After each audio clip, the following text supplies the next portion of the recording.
Olá a todos, aqui é o Musco e você está ouvindo Savageando, um podcast sobre Savage Worlds. Aê! 2024 está quase no final, gente. Ali no finalzinho do ano, né? E a maioria das pessoas agora é hora de fazer o plano da virada, né? Fazer aquele plano de quais serão a rotina nova. Vamos fazer muito exercício, vamos perder peso, vamos beber menos, vamos estudar mais, vamos trabalhar mais, vamos fazer todos esses planos magníficos, né? É o que a maioria das pessoas estão pensando agora nessa virada de ano. Mas somos RPGistas, né? Então, acima de tudo, estamos aí pensando quais serão as aventuras novas que a gente vai se envolver nesse ano que está por vir, né? Mais importante ainda, somos jogadores de Savage Worlds. Então, não estamos somente pensando em quais aventuras, mas também estamos aqui pensando em quais cenários vamos jogar, porque dá para jogar cada dia num cenário diferente, né, gente? E um jeito legal de fazer uma mudança aí para o ano que vem, se você tiver uma vontade de fazer uma mudança, é jogar um cenário aí completamente diferente. Então fica aí uma pergunta para você: você está aí planejando em jogar um cenário diferente no ano que vem ou não, né?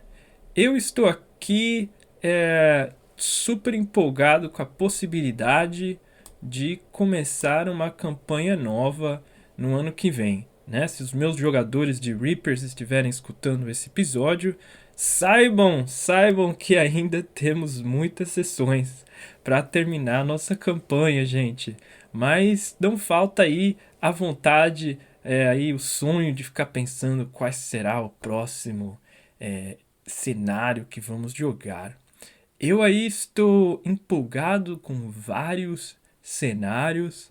Acabou aí a campanha para sair a Cidade do Sol a Vapor, que parece ser um cenário super fantástico.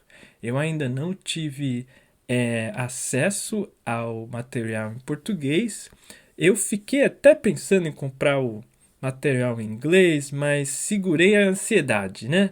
Porque aí eu ia acabar não usando esse material, ia pagar pelo PDF, o PDF aí ia ficar juntando poeira digital, né? Então eu vou estar aqui esperando, mas com certeza em termos de leitura, esse vai ser um dos primeiros cenários que eu vou ler agora no próximo ano, né? Também da Odyssey, eu estou empolgado aqui em talvez jogar um pouco de Crystal Hearts, né? Eu peguei o material já faz um tempo, não tive tempo de ler, mas é aquela coisa, né? O backlog de livro de RPG da gente vai crescendo, que é uma loucura. Mas também, pelo menos assim, jogar umas sessões, nem que sejam umas one-shots de Crystal Hearts, está aí com certeza na minha lista de jogos, né? Teve um cenário que eu li, eu achei super diferente, assim, super curioso, né? E não tive oportunidade de jogar ainda, é o Daikaiju, né? Se vocês não conhecem esse cenário, né? É o Dawn of the Daikaiju. Daikaiju ou Kaiju, né? São esses monstros gigantes, tipo o Godzilla, né? E esse cenário é super inspirado em Godzilla, sabe? E a história aqui é que cada personagem joga com um monstro gigante, né? Eu acho que só tem uma ficha pronta desse cenário que o monstro é capaz de falar, na verdade. Então os monstros não conseguem falar, né? Tem sim só uma comunicação rudimentar, mas é tudo de tamanho colossal. Sim, né? Você vê os valores de atributos, né? O quanto de dano que causa cada um desses monstros, e é uma coisa assim fantástica. Eu acho que seria bastante interessante explorar esse lado Savage Worlds que eu não cheguei a explorar ainda, porque eu imagino que a evocação de regra ela muda, né? O sabor do sistema vai mudar bastante aí, né? Jogando esse cenário, né? Do Dawn of the Daikaiju. Se você teve a oportunidade de jogar, pô, fala aí nos comentários qual que foi a sensação, né, de mestrar ou jogar esse cenário. Ele é curtinho, me parece, né? Ele não tem uma história muito complexa. Ela é aquela história de um filme clássico de Godzilla, mas visto pelo ponto do Godzilla, né? Então a gente basicamente sentaria para jogar as cenas de ação, né? Vale muito a pena, tá sempre com oferta aí no Drive-Thru RPG. Eu tenho uma cópia em PDF, o PDF vem já com os mapas, né? Mas eles são pequenos, infelizmente, né? Valeria a pena eles ter colocado também os mapas grandes junto com o PDF, né? Mas tá muito fácil ali de extrair os mapas do PDF e usar aí no Roll20, num outro VTT que vocês usem, né? Então, esses aí são alguns dos cenários que eu tenho vontade de jogar. Tem vários outros aí cenários já há muito tempo pro Savage Worlds que infelizmente eu ainda não tive a oportunidade de jogar. Eu ainda não joguei Lankhmar. Seria muito massa jogar Lankhmar. Sempre que a gente conversa no nosso grupo de jogo aqui sobre um próximo cenário, sempre aparece ali Lankhmar. E eu cheguei a ler os livros do Fritz Leiber, né? Não li todos eles, mas li bastante contos. Li 2 livros de contos. E ainda falta eu ler um livro maior, né? E é igual o Fernando de Angelis já falou aí no YouTube uma vez, que cada conto do Fritz Leiber, ele é basicamente uma campanha de RPG ali, uma história de RPG, e é verdade, né? Isso é uma história simples, cheia de aventura e tal. Muito, muito interessante, aí dá uma vontade de jogar. Não cheguei a jogar Lankhmar em nenhum outro dos sistemas que ele foi publicado, porque é claro, é um cenário aí muito antigo, muito clássico, né? Já teve para D&D, tem para Dungeon Crawl Classics, tem para vários sistemas, né? Mas eu não cheguei ainda a interagir com eles. Gente, assim, um monte, né? Ideia que não falta, né? Quando a gente pensa no que vai jogar de Savage Worlds, né? Então fica aí uma pergunta para vocês, se vocês estão interessados em conhecer sistemas novos nesse ano novo, se vocês estão querendo começar campanhas novas nesse ano novo. Enfim, seria bacana escutar de vocês aí nos comentários quais são os planos selvagens que vocês estão fazendo pro próximo ano agora de 2025.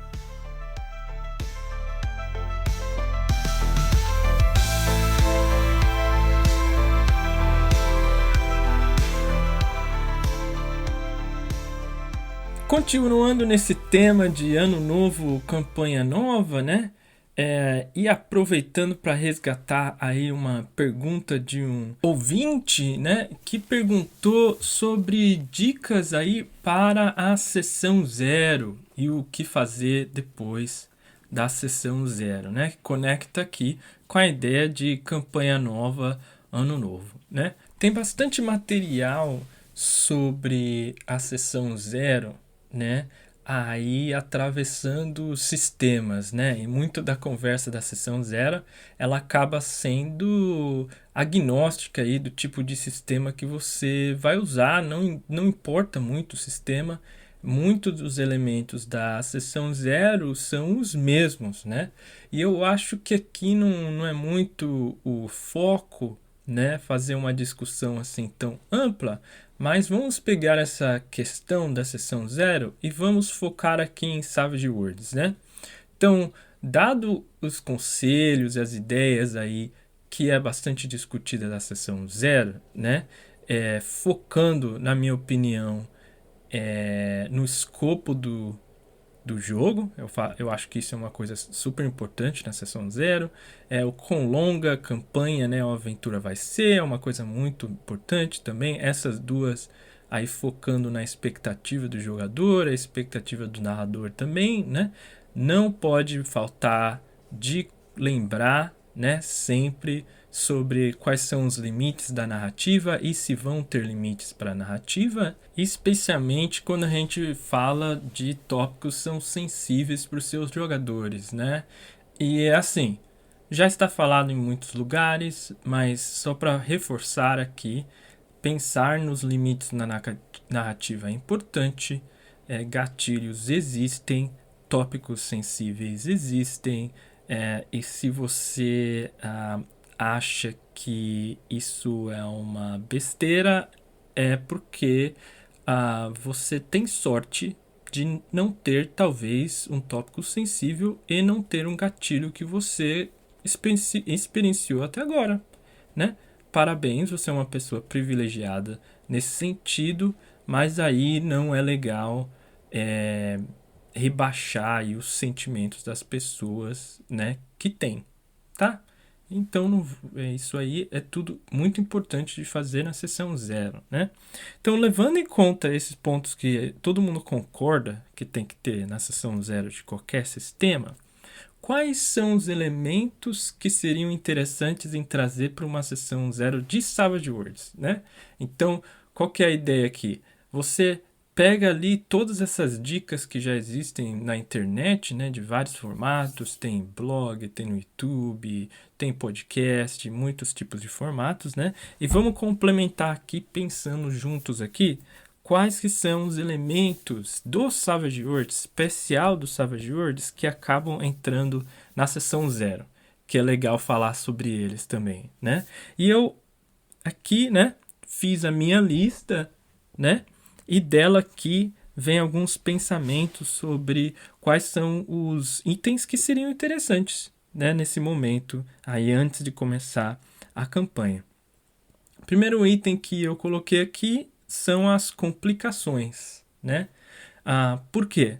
Porque no começo do jogo, né, as complicações elas são vistas talvez ali como um gerador de pontos, né? Pontos para gastar em mais vantagens ou mais pontos de perícia, pontos de atributos ali, né? Mas as complicações, ela tem também um impacto importante no jogo, certo?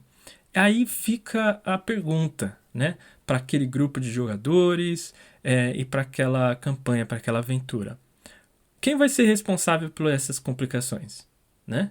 Vai ser responsabilidade do narrador ou vai ser responsabilidade do jogador, né? Isso é importante, ela vai junto com as expectativas da campanha, acaba sendo tão importante quanto decidir quão longo esse jogo vai ser. Porque veja só, a complicação ela pode ser muito importante para dar mais aprofundamento aí na história do seu personagem, né? As complicações, quando escolhidas ali para deixar o personagem mais interessante, elas têm que aparecer durante a campanha para realmente deixar esse personagem mais importante. Então, se fica em aberto quem vai ser a pessoa que mais frequentemente tem que olhar e introduzir essa complicação na aventura, aí a gente cai naquele problema, né? De cachorro com muito dono acaba morrendo de fome. Já escutou essa história? Ela se aplica aqui, né? Se não tem uma conversa e aí fica não sabendo se é o jogador, é o narrador responsável por prestar atenção nessa complicação, aí como é que é? Porque as outras partes da sua ficha, eu acho que já tem ali o contrato social, já está ali o contrato social que o papel do jogador é, de uma certa forma, utilizar os elementos que tem na sua ficha de personagem, né, em prol ali de passar pelos desafios que aparecem na aventura, né? Porque tirando o roleplay ali, tirando a conversa, tirando a descrição das ações e etc. Quando uma rolagem, quando a mecânica aparece, ela geralmente aparece porque tem uma complicação, tem um desafio ali, tem uma pedra no caminho da heroína, né? E essa heroína vai resolver esse desafio como, né? Ela né? Talvez a jogadora, eu sempre me complico, né? Se a gente está falando do personagem da jogadora, eu imagino que a gente está falando da jogadora, vai olhar na ficha de personagem e decidir ali quais são as mecânicas que vão ativar. Então, essa parte, o contrato social do RPG já está deixando claro que é a parte do jogador. O jogador é quem vai prestar atenção nessa parte. A complicação já é diferente. Porque quando você lê o livro, né, ela fica ali meio ambígua. Quem que é o responsável por ativar essa complicação, né? Então, eu acho legal ter essa conversa, né? 2 motivos a gente não quer esquecer dessa complicação e ela pode ser esquecida. Isso não é legal, né, para a história daquele personagem, né? A outra coisa é que, esquecendo a complicação, a gente também esquece de um gerador de Bene que está no sistema por um motivo, né? O motivo é que quando essa complicação ela muda ali o trajeto da história, ou ela introduz mais um desafio nessa história do grupo, né? O jogador recebe um Bene como recompensa, né? Então, esquecendo essa complicação, a gente também acaba não usufruindo de mais esse gerador de Bene, que é uma coisa muito boa, né? Agora, tem algumas das complicações que isso não é um problema, né? Que são complicações que já têm um reflexo mecânico muito claro. Elas já estão embutidas nas fichas de personagem e é basicamente muito difícil de esquecer, né? Se você esquece dessas complicações, você basicamente ali cometeu um pequeno erro ali, né, no uso das regras, né? Por exemplo, é uma complicação difícil, embora eu goste de usar ela, né, que é o idoso, né? O personagem idoso ele tem vários limites físicos ali e tem um reflexo mecânico direto, que é diferente de outras complicações. Agora, você sabe o que é interessante? O que é interessante é que complicações com efeitos claros mecânicos, aí, incluindo idoso, entre outras, elas tendem a não ser tão queridas aí pelos jogadores, né? Os jogadores acabam ranqueando entre as mais queridas aí, as mais usadas, complicações que acabam sendo de roleplay, né? Para te dar exemplo, né? O curioso, impulsivo, vício e esses outros tipos de complicações, né?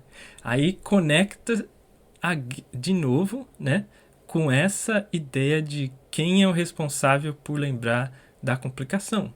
Porque se o seu personagem é curioso ou é impulsivo, e na sessão 0 se disse que quem que vai ativar essas complicações é o narrador, talvez seja uma desvantagem mais perigosa do que se for o próprio jogador que ativa essa desvantagem, né? Porque aí, dependendo da personalidade do jogador, pode ser ali mais protetor do personagem, né? Fazendo com que o personagem se dê bem na maioria das vezes, ou pode ter o jogador que, né, tá ali realmente para criar problemas para os seus personagens, né?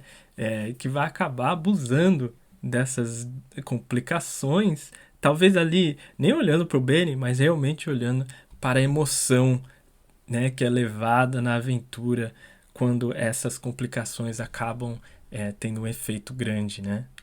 Um outro ponto aqui que eu acho que é interessante na sessão 0, eu acabei já falando disso quando eu falei de dicas para narradores, né? São as listas das perícias, né? É legal falar isso na sessão 0 porque aí tem a participação também dos jogadores sobre qual tipo de jogo que vai ser, né? E dado qual tipo de jogo que vai ser, quais perícias muito provavelmente não vão ser relevantes para aquele jogo. Essa lista aí talvez ali deve ser feita junto com os jogadores como parte da sessão 0, né? Aí já todo mundo já sabe o que esperar dessa aventura, dessa campanha, né? Um outro ponto aqui são os avanços, né? Por que isso? Porque em Savage Worlds não tem um sistema de experiência, né? E nem tem um sistema claro de quando os avanços vão acontecer. Depende aí da velocidade, né, que a aventura se desenrola. Então, como é que é que esses avanços vão se desenrolar durante a campanha. Talvez isso seja legal para o jogador saber também, que aí o jogador vai ter uma ideia mais ou menos de quando que vai poder gastar mais pontos com perícia, quanto vai poder gastar mais pontos com vantagens, né? Isso pode sim fazer uma diferença, especialmente no sistema de Savage Worlds aí, que as vantagens têm pré-requisito, né?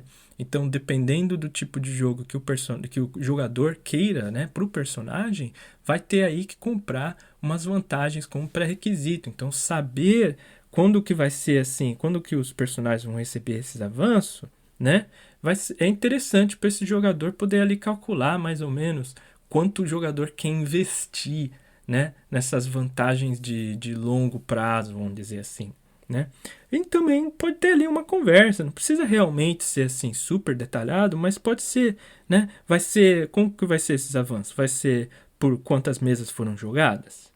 Vai ser o avanço baseado num ponto importante da narrativa, da história? Vai ser de uma outra forma? Vai ser individual? Né? Isso não está discutido no livro, mas pode também ser uma coisa interessante. Vai ser baseado no desenvolvimento individual de cada personagem. Né? Talvez alguns personagens no começo ali começam a receber mais avanços e depois recebem menos. Né? Essa ideia já apareceu em alguns cenários. Né? Tem um cenário que chama Tirnador, né? Que é um cenário aí tentando resgatar uma fantasia mais clássica, né?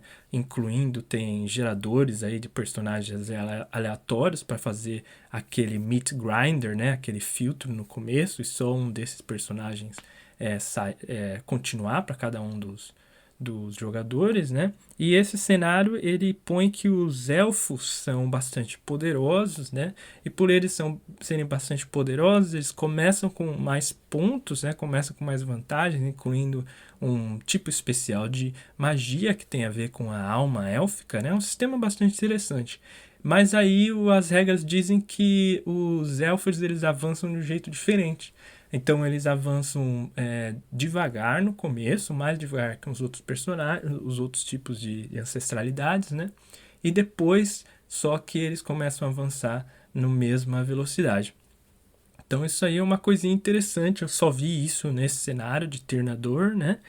Não vi em outro cenário, mas pode ser aí, dependendo da aventura que está sendo jogada, vai que esse avanço ele é individual. Ele depende aí da história, mas não da história na narrativa compartilhada de todo mundo, mas na história ali mais focada naquele personagem. Pode ser uma coisa interessante, né? Especialmente num jogo, talvez vamos dizer aí, num jogo mais sandbox aí, né? Que é focado no desenvolvimento de personagem, né? Pode ser uma forma legal de fazer os jogadores focarem no desenvolvimento de personagem deles, né? Em relação às regras, né? Não falando aí as regras de cenário, mas as regras básicas mesmo, né? Também tem uma conversa para se ter com os jogadores, né?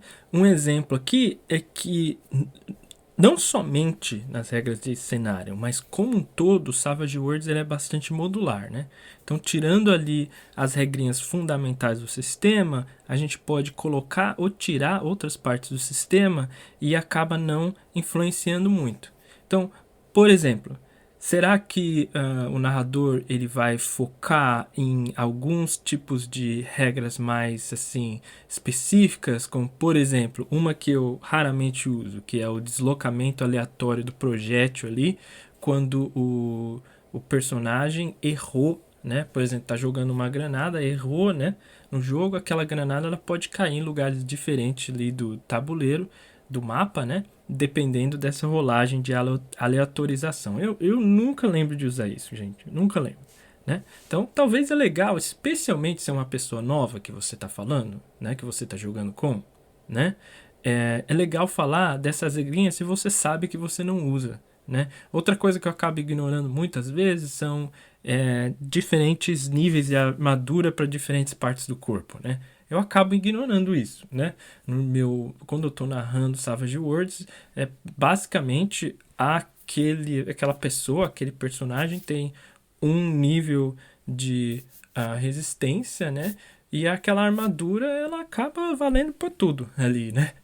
A não ser que o jogador queira realmente fazer um ataque localizado, aí é diferente, né? Aí a gente começa a pensar onde tem armadura, onde não tem armadura e coisa assim, né?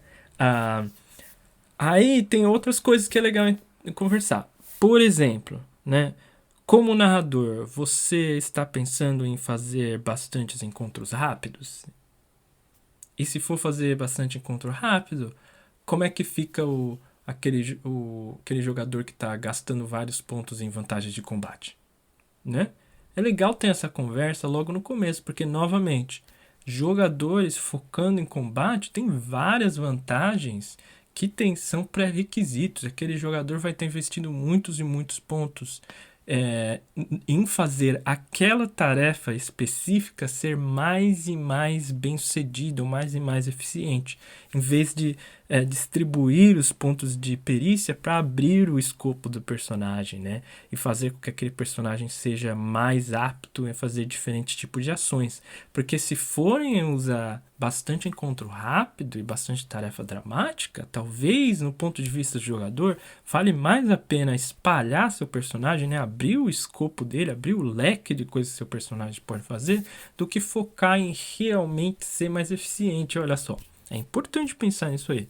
Então, talvez na sessão 0 pode gastar um pouquinho de tempo aí para ter uma ideia. Poxa, a gente vai passar rápido por vários combates, né? Por exemplo, teve aí uma conversa bastante legal do Matheus Herpich, né, ali nas Ideias Arcanas, que ele trouxe o ponto de vista dele como narrador quando ele estava narrando Savage Pathfinder, né? E uma coisa que ele disse foi que não se deu muito bem fazendo vários encontros sucedidos, né? Tipo, por exemplo, um Dungeon Crawl, né? Fazendo sala por sala, porque o sistema de Savage Worlds realmente não é por atrito. Eu achei muito interessante o ponto de vista que o Matheus trouxe, né? E aí, olha só, essa conversa pode, né, sabendo que esse é um elemento, né, ter já no começo do jogo, né? Então assim, gente, a gente vai jogar Savage Pathfinder, a gente vou usar aqui vários dungeons, vai ser massa, só que a gente vai passar por várias salas aqui como encontro rápido. A gente vai passar por várias salas aqui como tarefas dramáticas. E a gente vai focar nos encontros de combate que são mais legais, que são mais importantes para a história. É importante aquele jogador que está pensando em combate saber disso logo no começo, né? Esse é um tipo de discussão que eu acho que é interessante pensar em Savage Worlds, talvez não muito interessante pensar em outros sistemas. Porque Savage Worlds tem essa flexibilidade de uma cena ser resolvida usando diferentes pontos de vista, né? Agora, para todo mundo se divertir, tem que estar, assim, aberto, né? E sabendo, é sempre uma comunicação. Comunicação importante. Sabendo quais são os pontos de vista que a gente vai usar para resolver essas cenas, né? É muito importante, gente. Aí, claramente, né? Regra de cenário. Essa eu acho que é a mais simples de pensar aqui, né? Até o próprio livro tem uma página já com assim os quadradinhos para você ticar ali, né? Quais são as regras de cenário que vão ser utilizadas. E isso é muito importante também dizer para os jogadores logo de começo, porque algumas dessas regras de cenário, elas influenciam não somente na narrativa, mas na mecânica, né? E novamente elas podem também influenciar nos tipos de personagem e nas escolhas ali do investimento de ponto de cada jogador no personagem, né? Então, claro, vamos listar também as regras de cenário, né, na seção 0, né? Isso aí é importante. Aí, finalmente, né, tem mais uma conversa que eu acho que é interessante ter com seus jogadores, né? E eu acho que tem que ter, mesmo se for uma one shot, na minha opinião, que é qual é a perspectiva do Benny e da recompensa de Benny do narrador, né? Qual que é a opinião do narrador sobre isso? Qual que é o comportamento que o narrador geralmente tem, né? Por que isso é importante? Porque as expectativas, elas precisam coincidir ali. dos jogadores com os narradores. Porque sabemos que os Bennies é um recurso importante. Então é importante para o jogador saber se esse mestre ele vai recompensar com Benny com frequência, né? Ou não, né? E o que vai ganhar Benny nessa mesa aqui? Fazer piada legal? Conta uma piada aqui e vai todo mundo dar uma risada e o narrador vai dar um Benny para aquilo, né? E a interação entre o jogador e o narrador com o Benny? Vem só do narrador? Ou pode o jogador dizer que ele acha que aquela ação que ele teve, aquela ideia que ele teve, ou a ideia que o amigo jogador teve, vale a pena um Benny? Pode falar isso pro narrador? Ou o narrador vai achar que aí tá influenciando aí muito no sistema de recompensa do narrador, né? Pode isso? Não pode isso? Acho que é uma coisa que tem que ser conversada na sessão 0, né? De uma certa forma, assim, pelo menos de uma forma bem geral, se não for ficar conversando sobre esses pormenores, né? Tem que pelo menos decidir se o Benny nesse jogo vai ser um recurso importante que você tem que pensar como você vai usar, ou vai ser vem fácil, vai fácil, né? Qual que é o lado dessa... Qual num espectro aí entre Benny alguma coisa super importante, você tem que pensar como usar, e vai fácil, vem fácil? Qual que é o espectro que o narrador tá? E qual é o espectro que os jogadores deveriam também estar? Porque imagina que a gente não tem essa conversa. Imagina que os jogadores estão pensando uma coisa e o narrador está pensando em outra coisa, né? Imagina que o jogador está pensando que vem fácil, vai fácil. O narrador está pensando que vai ser um recurso mais importante, que você tem que prestar atenção como vai usar. No primeiro embate, no primeiro desafio, o jogador rerola tudo ali, usa todos os Bennies, aí continua a jogar, tem a ideia divertida, achando que vai chegar, esses Bennies vão voltar, e aí eles não voltam. E fica de mão vazia, a maioria do jogo. Já vi isso acontecer? Já vi isso acontecer. Se eu não tivesse visto isso acontecer, não estaria trazendo isso como um item importante para a gente conversar na sessão 0, né? Do outro jeito também é complicado. O narrador é o vem fácil, vai fácil, mas o jogador ele fica segurando ali aqueles Bennies, assim, falando assim, nossa, eu vou ganhar todos esses Bennies aqui, eu vou esperar para quando uma ação assim ser necessária, eu vou gastar todos os Bennies de uma vez. Fica segurando Bennies que nem a gente fica em itens assim quando tá jogando RPG no computador, né, no videogame. Segura tudo até a batalha final, chega na batalha final não usa nada, né? Como é que é? Também essa associação assim, ou falta, né, de associação, falta de conversa, não é legal nem pro jogador e nem pro narrador, né, gente? Aí só mais uma coisinha que eu acho que é importante ter uma conversa sobre o Benny na sessão 0, aí para terminar sobre essa conversa da sessão 0, é o uso do Benny para influenciar a história. Porque eu já vi conversa aí na internet, em vídeos das pessoas falando sobre Savage Worlds, etc., que tem uma certa polêmica no uso do Benny para isso, né?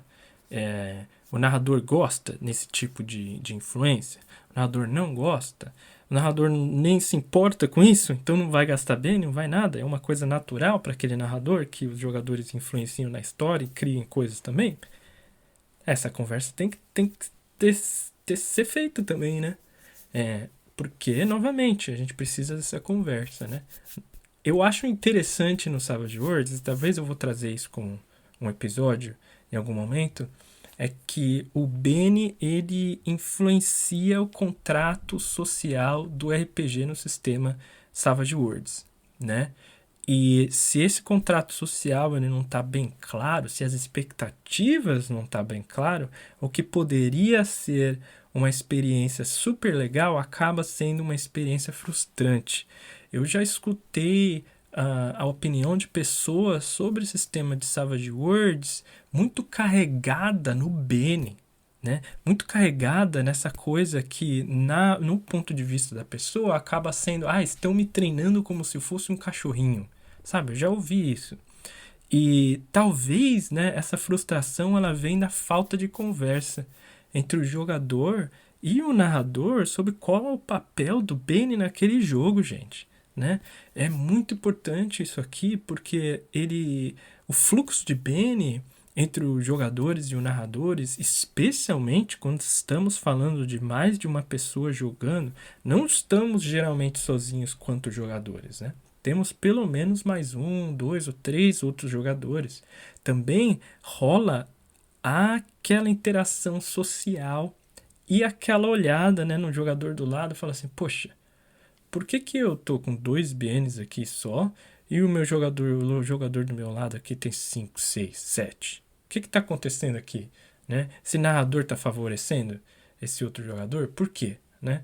Olha só, esse BN ele interage mais esse elemento de complexidade no contrato social da mesa de RPG, que já muitas vezes sem o BN pode ser complicado, né? Então, vale a pena sim, pelo menos, né, conversar sobre quais vai ser as expectativas do uso de BN aí antes de começar a sessão, né? Na sessão 0.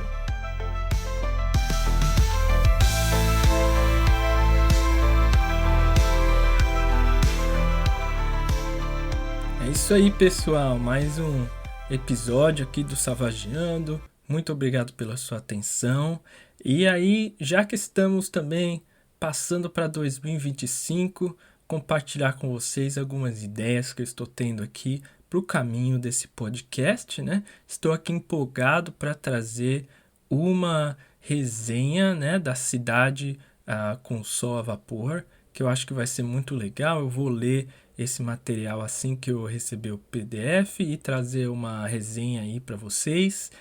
Uma outra coisa que eu tenho vontade de fazer, que eu acho que seria muito curioso, muito interessante, é fazer uma pesquisa, né, sobre quais os motivos, né, quais são as bases das pessoas que acabam não gostando de Savage Worlds, né? Será que tem aí um top 3, um top 5 de motivos de por que não gostar do Savage Worlds? E trazer aí um pouco dessa percepção de fora que eu acho que é interessante também. E eu tenho uma outra lista aí, meio grande de temas, né, reflexivos que eu gosto de trazer para o podcast, né? Então é isso aí, um abraço, muito obrigado pela atenção de vocês e nos vemos na próxima.